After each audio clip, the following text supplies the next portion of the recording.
दोस्तों, जब सीएसके को मैच जीतने के लिए केवल 8 गेंदों पर पूरे 27 रनों की जरूरत थी तो उस समय बैटिंग कर रहे थे एमएस धोनी। लेकिन तभी आरसीबी के गेंदबाज कोरी एंडरसन ने धोनी को ललकारते हुए कहा, यह बूढ़ा धोनी मेरी घातक यॉर्कर गेंदों के सामने अब क्या ही मैच जिता पाएगा। लेकिन उसके बाद धोनी ने जब एंडरसन को अपनी रडार में लेकर हेलीकॉप्टर उड़ाना शुरू कर दिए तो उसकी तबाही देख कर कांप उठा था एंडरसन। लेकिन असली ड्रामा तो शुरू हुआ था उसके 1 ओवर पहले, जब अंबती रायडू जो की बहुत ही विस्फोटक बल्लेबाजी कर रहे थे और वह 53 गेंदों पर 82 रन बनाकर आउट हुए थे। लेकिन रायडू के आउट होते ही धोनी और सीएसके के समर्थकों का हौसला अब टूटने लगा था और अब सबको लगने लगा था कि अब आरसीबी बहुत ही आराम से हम मैच जीत लेगी, क्योंकि आखिरी के 2 ओवरों में सीएसके को पूरे 36 रन चाहिए थे और चेन्नई के जीतने का ग्राफ 0 पर जा चुका था। लेकिन शायद सबको यह भूल चुका था, जो अनहोनी को होनी कर दे वह धोनी अभी भी क्रीज पर शेर की तरह डटे हुए थे। और तभी 19वां ओवर बॉलिंग करने आते हैं मोहम्मद सिराज, जिनकी 4 गेंदों पर ब्रावो केवल 6 ही रन बना पाते हैं। और अब सीएसके को मैच जीतने के लिए 8 गेंदों पर पूरे 27 रनों की जरूरत थी। लेकिन अब बैटिंग पर थे महेंद्र सिंह धोनी, जो कि सिराज की 5वीं गेंद पर एक बहुत ही जोरदार छक्का लगा देते हैं। इतना ही नहीं, मोहम्मद सिराज की आखिरी गेंद पर भी धोनी एक और शानदार छक्का लगा देते हैं। और इस तरह 2 गेंदों पर 2 बैक टू बैक छक्के देखकर पूरा स्टेडियम गूंज उठता है। और अब धोनी ने स्कोर को खड़ा कर दिए, क्योंकि अब चेन्नई को आखिरी के 6 गेंदों पर केवल 16 रनों की जरूरत थी। और तभी आखिरी ओवर गेंदबाजी करने आया वही गेंदबाज कोरी एंडरसन, जो कि धोनी को बूढ़ा बोल रहा था।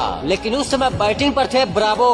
अब एंडरसन ने ओवर की पहली गेंद डाली, जिस पर ब्रावो पीछे की ओर चौका लगा देते हैं। और अब पहली गेंद पर चौका लगते ही बॉलर प्रेशर में आ जाता है। फिर एंडरसन ने दूसरी गेंद थोड़ी फुल लेंथ डाली, जिस पर ब्रावो ने इतना जोरदार बल्ला घुमाए कि गेंद सीधे छक्के के लिए चली गई। और अब सीएसके को मैच जीतने के लिए 4 गेंदों पर 6 रनों की जरूरत थी। लेकिन इस बार एंडरसन ने गेंद ऑफ साइड में डाली, जिस पर ब्रावो ने तेज शॉट तो लगाए, लेकिन इस गेंद पर केवल 1 ही रन मिला। पर सीएसके के लिए खुशी की बात तो यह थी, जब बैटिंग पर आ चुके थे महेंद्र सिंह धोनी और सीएसके फैंस को इंतजार था कि धोनी बाउंड्री लगाकर इस मैच को फिनिश करेंगे। और धोनी ने भी फैंस को ज्यादा इंतजार नहीं करवाए और अगली गेंद पर आगे निकलकर एक जोरदार छक्का लगाकर गेंदें शेष रहते ही मैच जिता दिए। और एंडरसन को बता दिए कि शेर बूढ़ा जरूर हुआ है, लेकिन वह शिकार करना नहीं भूला। सच में अगर आप भी एमएस धोनी के बड़े फैन हैं तो वीडियो को लाइक और एक प्यारा सा कमेंट जरूर करें। धन्यवाद। जय हिंद।